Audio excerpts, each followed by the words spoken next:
Imagine you're sitting in a room at Yale University. A man in a lab coat stands beside you and calmly says, "Please continue." In front of you is a machine with switches labeled 15 volts, 30 volts, 45 volts, all the way up to 450 volts. On the other side of a wall, someone is answering questions. Every time they get one wrong, you're told to give them an electric shock. At first, it's mild. Then it gets stronger. Then the person starts yelling, then screaming, then begging you to stop. Eventually, they go silent. Would you keep going? Most people would probably say no. You'd like to think you'd stand up, walk out, and refuse. But when psychologists actually tested that question, the results shocked almost everyone, even the scientists running the experiment. This is the story of the Milgram experiment, one of the most famous and most unsettling studies in psychology. More than 60 years later, it still forces us to ask one uncomfortable question. How far will ordinary people go when an authority figure tells them to? To understand why this experiment happened, we need to go back to the early 1960s. Just over a decade earlier, the world had witnessed the horrors of World War II. One question kept coming up. How could so many ordinary people take part in terrible acts? During the Nuremberg trials, many Nazi officials defended themselves with the same explanation. I was just following orders. For a lot of people, that answer felt impossible to accept. Surely normal people wouldn't hurt someone just because they were told to, right? Stanley Milgram wasn't so sure. He was a young psychologist who wanted to understand obedience. Not criminal obedience, not military obedience, just the kind of obedience that exists in everyday life. So he designed an experiment that would become one of the most controversial studies ever conducted. The year was 1961. The experiment took place at Yale University. Milgram placed newspaper ads looking for volunteers. The ad was simple. Men from different backgrounds could earn a few dollars by taking part in a study about memory and learning. There was no mention of obedience, no mention of authority, and definitely no mention of electric shocks. When the volunteers arrived, they met two people. One appeared to be another participant. The other was the experimenter. He wore a gray lab coat and carried himself with quiet confidence. Professional, calm, official. What the volunteers didn't know was that the other participant wasn't a participant at all. He was an actor working with the researchers. The roles were supposed to be assigned randomly, teacher and learner. But the draw was rigged. The real volunteer always became the teacher. The actor always became the learner. And that's when things took a turn. The teacher was led into a room with a large machine. It looked intimidating. Rows of switches stretched across the front.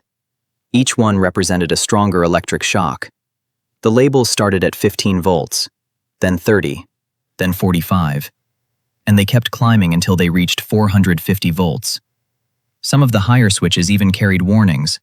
Strong shock, very strong shock, danger, severe shock. Just looking at the machine made people uneasy. Before the experiment started, each participant was given a small sample shock, just enough to convince them the machine was real. As far as they knew, every shock they delivered during the experiment would also be real. The learner sat in another room. The teacher couldn't see him, but they could hear him. The learner's job was simple. Memorize pairs of words. The teacher would ask questions. If the learner got one right, they moved on. If they got one wrong, the teacher had to press the next switch and deliver a stronger shock. That was the entire task. Simple, at least in the beginning. The learner intentionally started giving wrong answers. With every mistake, the voltage went up. 15 volts. 30, 31, 32, 33. 34. Then something changed. The learner began reacting. Around 75 volts, he started showing signs of discomfort. At 120 volts, he began complaining. By 150 volts, he demanded to be released. He said he didn't want to continue. As the shocks supposedly became stronger, his protests grew louder. He yelled, he pounded on the wall. He said his heart was bothering him. He begged for the experiment to stop. You can probably imagine what the room felt like. Many participants became visibly distressed. Some laughed nervously. Some started sweating. Others shook. Several questioned whether they should keep going. Every time they hesitated, the experimenter calmly responded with one of a few prepared statements. Please continue. The experiment requires that you continue. It is absolutely essential that you continue. And if they still refused, you have no other choice. You must go on. There were no threats, no punishment, just calm, steady instructions from someone who looked like an authority figure. Before Milgram ever ran the experiment, he asked people to predict what would happen. Psychologists gave their opinions. Students did too. So did members of the public. Almost everyone believed only a tiny percentage of people would continue to the highest voltage. Some guessed around 1%. Others thought even less. It seemed obvious. Surely ordinary people would stop long before they thought they were seriously hurting someone. Then the results came in. They stunned everyone. Every single participant reached at least 300 volts. Every one of them. And about 65% continued all the way to the maximum setting, 450 volts. Even after hearing protests, even after hearing what sounded like intense pain, even after the learner eventually stopped responding altogether. What's especially disturbing is that most participants weren't cold or emotionless. Quite the opposite. Many looked deeply uncomfortable. Some argued, some protested. Some appeared genuinely distressed, but they kept going, because the person in charge told them to. That's what made the results so unsettling. These weren't monsters, they were ordinary people.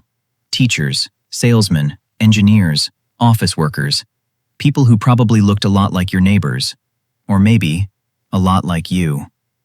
Milgram wasn't trying to prove that people are evil. His conclusion was more complicated than that. He believed authority has an enormous influence on human behavior. When someone in a position of authority takes responsibility, people often shift into what he called an agentic state. In simple terms, they stop seeing themselves as fully responsible for their actions. Instead, they see themselves as carrying out someone else's instructions. The thinking becomes, I'm not making the decision, I'm just following the procedure. The person in charge knows better than I do. And honestly, you can see that kind of thinking all around us. We trust doctors, pilots, judges, experts. Most of the time, that's a good thing. Society couldn't really function without some level of trust in authority. The problem is what happens when that authority is wrong. Researchers have revisited these ideas many times over the years, not with the exact same experiment for ethical reasons, but through different studies that explored similar questions. And the lesson has stayed surprisingly consistent.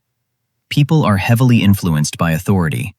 You can see it in workplaces, corporations, governments, the military, even social groups. Sometimes people go along with decisions they don't actually agree with because they assume someone higher up knows better. Other times, they simply don't want to challenge the system. Standing up isn't easy. There's risk, there's uncertainty. And that's what makes the Milgram experiment feel just as relevant today as it did back then. It isn't really about electric shocks. It's about human nature. Of course, the experiment has also faced plenty of criticism. Many people argue it caused significant emotional stress. Participants genuinely believed they might be seriously harming another person. That's a heavy thing to live with. Modern research ethics are much stricter than they were in the early 1960s. Some researchers have also questioned whether every participant truly believed the shocks were real. Did some suspect the experiment wasn't exactly what it seemed? Those debates are still going today. Even so, the Milgram experiment remains one of the most influential studies in psychology. Not because it was perfect, but because it exposed something many of us would rather not think about. The gap between what we believe we'd do and what we'd actually do. So let's go back to that first question. You're sitting in that room. The learner is protesting. The voltage keeps rising. The experimenter calmly tells you to continue. What would you do? It's easy to answer from the comfort of your own home. Most people do. But if the Milgram experiment teaches us anything, it's that human behavior is often far less predictable than we'd like to believe. We all want to think we'd be the one who says no, the one who stands up, the one who refuses. Maybe we wouldn't. And that's exactly why people are still talking about this experiment more than 60 years later. Because it doesn't just tell us something about the participants, it tells us something about ourselves. If you enjoyed this video, consider subscribing for more stories about psychology, history, and human behavior. And I'd love to hear your thoughts. At what point do you think you would have stopped? Thanks for watching. I'll see you in the next one.